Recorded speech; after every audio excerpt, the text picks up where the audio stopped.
ઘનશ્યામ મોંમાં હળગાવી હવે આજે જવું મામાને ઘરે. આજે ઉત્તરાયણ. અત્યારે રસ્તામાં 10-15 મિનિટમાં પહોંચી જઈશ. આકાશમાં પતંગ દેખાવાનું ચાલુ થઈ ગયા, ચકી રહ્યા મસ્ત. પહોંચી ગયો મામાને ઘરે. અને આ હમણાં જ ઉઠ્યો હોય. કોણ કીધું? તો ચાલ ઉઠ. 4 કલાક તો આ નાયો ચમ. અરે ચા ચમ આવે પીવે? નાસ્તો નતો આવતા, ખીચડો આવે કરતા કોણ તા મમ્મી? ચાલો જરા આવે તો બસ આજ કરે, બીજો ધંધો જ નહીં કરતો કોઈ. તારે કોમ હે કે નહીં બીજું? હું ખાલી અહીં આવીને ચા જ પીવું. ચા આવી ગયો. તો હવે ઉપર આવી ગયું યશસ્વીની અને કીર્તિમાન જોડે. मैं ब्लॉग बनाता था, ये कहते कवर है ना, कवर तो लगाना. બે તે પાડ દીધો તો હવે મને ના મળે. एक काम તે એકવાર પાડ દીધો, હવે ના મળે તને. अभी तुझे तो ना कवर लगाना चाहिए ना इसका. हाँ तो पर तो गिरा क्यों रहा है? चल अब ऊपर. गाइस अभी दीदी ने तो चश्मा ही गिरा दिया येलो वाला मेरा. આ ધાવા પર આવી ગયા. लेकिन आपने પતંગ ને ફિરકી પડી અહીંયા. ઓહો ફૂલ પતંગો ચકી રહ્યા है. અને તડકો બી બહુ જોરદાર હે. અહીંયા બધી પતંગો લાઈન મૂકી છે. હવે હું પેલી જે ખાટલા પર પડી ને પતંગ એરીએ ચકાઈશ. નહીં યશસ્વી નહીં ફિરકી પકડશે. फाटेली છે. એ ફાટેલી હે? हाँ તો હવે तो भी अगली बड़ी पड़ी है, मैं एक चीज करो देखो बता. ક્યાંથી ફાટેલી? पापा अगली थी बताई थी. ए अब बीजी है. હા નહીં ફાટેલી. હવે હું આ પતંગ ચકાઈશ. નહીં યશસ્વીની ફિરકી પકડશે. लेकिन आंखों नीचे. मस्त पतंग चके जे. हमारा चाचू हमारी पतंग पेली रही. બ્લુ કલરની પતંગ ચકાવવા. हमारी पतंग है, મને नहीं दिखती कैमरा अंदर. પેલી બ્લુ પતંગ ચકી રહી છે મસ્ત આપણી. ને અહીંયા યશસ્વીની ફિરકી પકડે. બધા જાય ખાવાનું તૈયારી કરવા, ખાવા માટે. હજી કોઈ ધાબા ઉપર આવ્યો નહીં. યશસ્વીની તે બાજુવાલાની પતંગ પકડી. આપી દે. રિંકુભાઈ દાલવાળા લઈને આવ્યા. गाइस તમને હું તો આ બેન સંભાળતો હતો. હું ચેથી લાવું? હું તમને ભાઈ આ નેચે નથી આવતી ને આ નેચે જવાની જીત કરતો હતો. શું કરવાનું? વાહ વાહ મસ્ત મસ્ત સરસ છે, સરસ છે. મામા આવી ગયા પતંગ ચગાવી. સ્પીકર લાવી દીધું હે ને આમ માઇક લાવી દીધા. અહીંયા બધી પતંગો ને ફિરકીઓ પડી. આખા 1, 2 ને 3 ખાટલા ભરીને. એક ખાટલો ફિરકીનો, બીજા 2 ખાટલા પતંગના. તો આમાંથી એકાદી ફિરકી લઈ લઈએ. લો ફિરકી.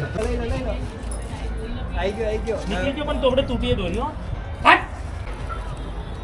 આ કમલેશ મામા તૈયાર થી આવી છે પતંગ ચગાવવાનું. જોરદાર આવી ગયું. જાઉં કુનાલભાઈ બી આવી ગયા. આ દિલ ચાહતા એ લુક ચમ કર્યો ઉપર તો યાર બહુ તડકો થઈ ગયો. 2 વાગ્યા અત્યારે. નીચે જવું રૂમમાં, નીચે જઈને થોડો આરામ કરું, પછી 3-4 વાગે ચડું. ખાવાનું બાકી છે? ખાઈ લે તો ફટાફટ પછી જઈએ ઉપર. નજરિયો બદલાઈ જાય એમાં માનો જ નજરિયો વધારે બદલાય. જેમ કે છોકરો પહેલાં એના પાસે રહેતો હોય, વસ્તુ એના પાસે મોકતો આવીને પહેલાં એના પાસે બેહે, અને પછી વહુ આવ્યા પછી વહુ પાસે જાય, વહુ પાસે બે વસ્તુ એના પાસે મોગે. એટલે માને એવું લાગે કે હવે મારી કદર નહીં. એટલે નજર બદલાઈ જાય અને મને એવું થાય કે મારો છોકરો આજે દૂર થઈ ગયો. પણ એવું નહીં હોતું.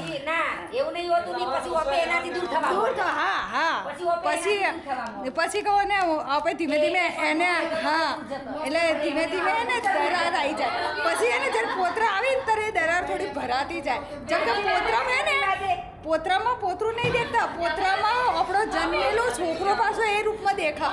અને લાડ કરે ને પોતરાને લાડ કરે ને આપણો છોકરો સમજી કરે કે મારો છોકરો. ઊંઘીને ઉઠ્યો ને આ ડિબેટ ચાલતી હતી આ લોકોની. ને હવે આજ ચા પીવું. ચા નાસ્તો થઈ ગયો. હવે પાછા ધાબા પર જઈએ, પતંગ ચગાવીએ. સચિન આવ્યો મોડો હું થોડો મોડો પડી ગયો પણ કંઈ નહીં. સવારની સિઝન મિસ કરી, સાંજની સિઝન અટેન્ડ કરી દઈશ. અત્યારે આકાશ પૂરું ખાલી હે. ખાલી અમારા ધાબાથી જ 2 પતંગો ચકી. એક મામા ચગાવી ને એક રિંકુભાઈ ચગાવી. સચિન કેટલા ચગાયા? મેં 3-4 ચગાવ્યા. પણ બધા કમાડા. હા બધા ખરાબ પતંગ હતા, એક જ સારો. સચિને 3 થી 4 પતંગ ચગાયા પણ એક કે કાપ્યો નહીં, એના જ કપા કરી ચડના. કયો કાપ્યો? ચાલ ચાપટ. હા એ એક કાપ્યો તો, એક બેહાડ દીધો તો, એ કપાઈ ગયો બધા હતો. બેહાડ્યા છે ને ખેંચ્યું જ નહીં હજી, પતંગ ખરાબ હતા. ફટાકડા ફૂટવાનું ચાલુ થઈ ગયા, અંધારું થયું એટલે સાંજ પડી, કોઈ જ નહીં ચગાવતું. બધે ફૂટવા લાગ્યા. હવે આપણે બી ફોડીશું ફટાકડા. ઘનશ્યામ મોંમાં હળગાવી હવે.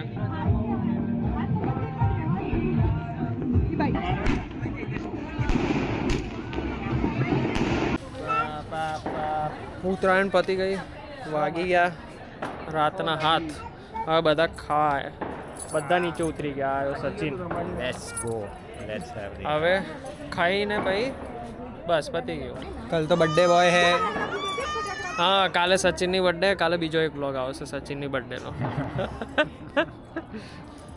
Happy birthday to me. ખાવામાં પાવભાજી હે. શું વાત કરે, ઊંઘ આવે બોસ. ફોન તો ઊંઘ આવે. એટલે તું કેરાઓકેનું કહેતો તો, પણ કેરાઓકે તો છે નહીં, બધા તો ઘરે જાય. આ લોકોએ પોસ્ટપોન કરી દીધું. તો હવે બધા ઘરે જ, હું ઘરે જાઉં ને વિડીયો અહીંયા જ બંધ કરી દઈએ.